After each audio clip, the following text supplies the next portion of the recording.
बूढ़ी काकी अपनी कुटिया में बड़े मज़े से रहा करती है। बढ़िया बढ़िया पकवान अकेले बनाया करती और खाया करती है। वह अपने घर के बाहर एक छोटा सा खेत बनाकर रखती है, जिसमें वह छोटा मोटा खेती कर लेती थी। और अगर कोई उनसे कुछ मांगे तो उनके घर से कोई खाली हाथ नहीं लौटा करता था। दरअसल बूढ़ी काकी माँ का कोई परिवार नहीं था और उसे गांव वाले उन्हीं के घर से उसे बाहर निकाल दिए थे। तब से वह गांव से दूर एक कुटिया में घर बनाकर रहने लगी थी। एक दिन की बात है, बिल्ली का बच्चा एक पेड़ किनारे गिरी रहती है, जिसे काकी माँ देखकर अपने घर उठाकर लाती है। उसे गर्म पानी से नहलाती है और अपने हाथों से उसे खाना खिलाती है। कुछ दिनों बाद वह बच्चा स्वस्थ हो जाता है और अपनी मम्मी के पास वापस चला जाता है। बूढ़ी काकी को उसके बच्चे से लगाव हो जाता है और बिल्ली के जाने के बाद वह दुखी हो जाती है। कुछ ही दिनों बाद वह बिल्ली का बच्चा अपनी माँ के साथ वापस आ जाती है, तो बूढ़ी काकी माँ बहुत ही खुश होती है, बढ़िया सा देखभाल करती है और वह दोनों को अच्छे से पालती है। कुछ ही दिनों में बारिश का मौसम शुरू होने वाला रहता है। तेज़ बारिश अपने साथ तेज तूफान लेकर आता है। तेज़ तूफान के चलते बूढ़ी काकी का झोपड़ी बिखर जाता है। बेचारी बहुत ही परेशान होती है, पर कुछ ही दिनों में उसे वापस ठीक कर लेती है। कुछ आसपास के लोग उन्हें पूछते हैं कि वह शहर क्यों नहीं चली जाती। तब वह कहती है कि मेरा इस दुनिया में कोई नहीं है। कुछ हफ्ते बाद एक लड़की अपने विद्यालय का कार्य करने उस गांव में आती है, पर रास्ते में बहुत बारिश होता है। तब वह बूढ़ी काकी के घर में चली जाती है और मदद मांगती है। काकी माँ उसे अपने घर में रुकने को कहती है। कुछ ही दिनों बाद उस लड़की का काम पूरा हो जाता है और वह शहर वापस लौट जाती है। काकी माँ आने जाने वालों की मदद दिल से निभाती थी। उनके मन में कोई पाप नहीं था, ईर्ष्या नहीं था, इसलिए जब भी मदद की बात आए तो लोग उन्हें याद कर लिया करते थे। पर मूर्ख गांव वाले इनको उन्हीं के घर से निकाल दिए थे, यह सोचकर कि उनके लिए तो लड़ने कोई नहीं आने वाला। कुछ महीने के बाद उसी गाँव से पंकज नाम का लड़का अपने कार्यालय के काम से गाँव से गुजर रहा होता है। तभी उसका गाड़ी खराब हो जाता है, पर आसपास में कुछ नहीं मिलता। लड़का अपने ड्राइवर के साथ पैदल यात्रा करने लगता है। तभी काकी माँ उसे देख लेती है और उसे दूर से पुकार लगाती है, ठहर जाओ बेटा। पंकज उसके पास आता है और कहता है, आप वही है ना माँ जी, जिसने मेरी एक दोस्त की मदद की थी जब वह गांव आई थी। जब वह शहर लौटी तो उसने मुझे आपके बारे में पहले से ही बता दिया है। आप शायद वही है ना। काकी माँ मुस्कुराकर पंकज की मदद करती है। पंकज बंद गाड़ी को काकी माँ के घर के सामने लगा देता है और काकी माँ की मदद से अपने काम के लिए निकल जाता है।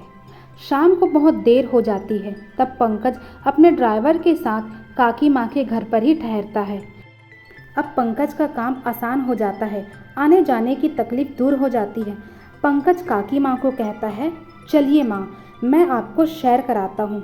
काकी माँ भी बहुत खुश होती है, यह सोचकर कि अपना ना सही पर पराया ही इतना मोहब्बत कर रहा है, तो मैं पीछे क्यों हटूं। थोड़ी दूर आगे निकलने के बाद एक मिठाई का दुकान दिखाई देता है।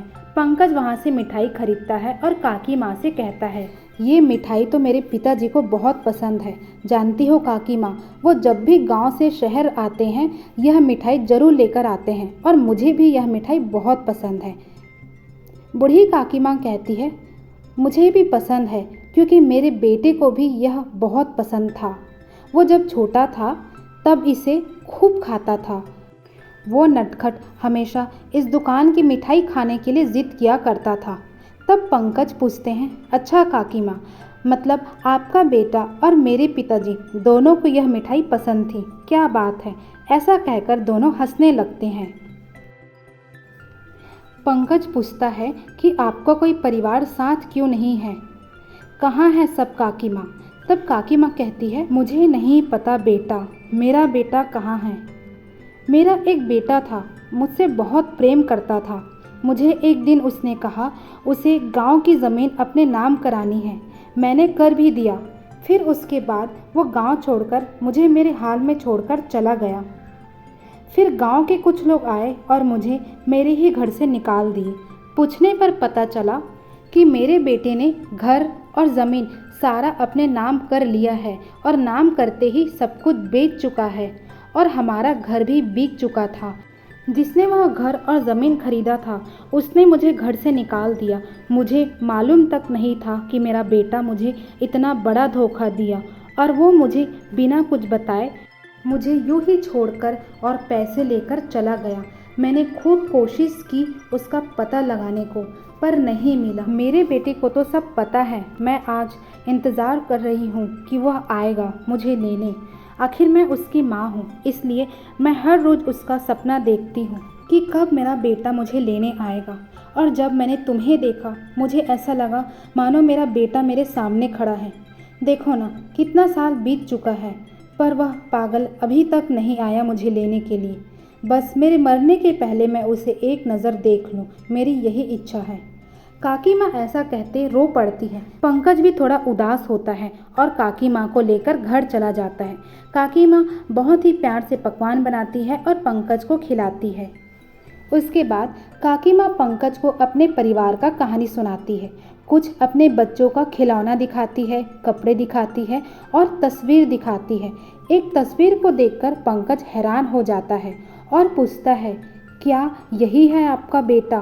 काकी माँ कहती है, हाँ बेटा, यही है नरेंद्र, मेरा बेटा। कितना सुंदर है ना, देखो। पंकज की आंखों में आंसू आ जाता है और काकी माँ को गले लगाकर रोने लगता है। काकी माँ हैरान हो जाती है कि बेटा क्या हुआ, मैंने ऐसा क्या कह दिया, तुम रो क्यों रहे हो? तब पंकज कहता है, मैं जब जब अपने पिताजी से पूछता था वह तब तब कहते थे कि हमारा कोई परिवार नहीं है, पर अगर मैं ये गांव से नहीं गुजरा होता मुझे मालूम ना पड़ता कि आप मेरी दादी माँ हो। काकी माँ को कुछ समझ नहीं आता। पंकज कहता है, नरेंद्र मेरे पिताजी हैं, यह तस्वीर मेरे पिताजी की यानी आपके बेटे की है। मैं नरेंद्र का बेटा हूँ। काकी माँ उसे देखकर बहुत रोती है। मेरा बेटा, मेरा लाल, मेरा पोता कहकर खूब रोती है, उसे गले से लगाती है। दोनों कुछ दिन और खुशी खुशी साथ बिताते हैं और फिर पंकज शहर वापस लौटकर अपने पिताजी से लड़ाई करता है। उसने पंकज को धोखे में रखा है और ऊपर से अपनी माँ का सारा पैसा, घर और ज़मीन छीनकर शहर में बस गए। पंकज अपने पिता से लड़ाई करके आधी ज़मीन को अपने नाम कराता है, अपना हक मांगता है। उसके बाद बूढ़ी दादी को गांव से लाकर अपने साथ शहर में रखता है, बड़े सम्मान और आदर के साथ। दोस्तों, हमने कहानी में देखा कि कुछ लोग पैसे को आगे रखते हैं, परिवार को पीछे। पर अगर हम अपने परिवार को आगे रखें तो उसके साथ साथ ही हमें लक्ष्मी माता का वरदान मिलता है और हमारी ज़िंदगी को भी वैसे ही आसान बना देते हैं। अगर हमें अपने मेहनत पर भरोसा है तो हमें कामयाबी ज़रूर मिलेगी, ना कि छीनने से। तो अपने ऊपर भरोसा रखें, अपने परिवार का साथ दें। अगर हम अपने बड़ों का सम्मान करते हैं तो ऊपर वाला हमारा मदद ज़रूर करता है। स्वस्थ रहे, मस्त रहे, सबको साथ लेकर चले। अगर आपको कहानी अच्छी लगी होगी तो लाइक करें, कमेंट करें, शेयर करें। ऐसे ही नई नई कहानियाँ सुनने के लिए आप मेरे YouTube चैनल को सब्सक्राइब भी कर सकते हैं। Thank you so much for watching and listening me.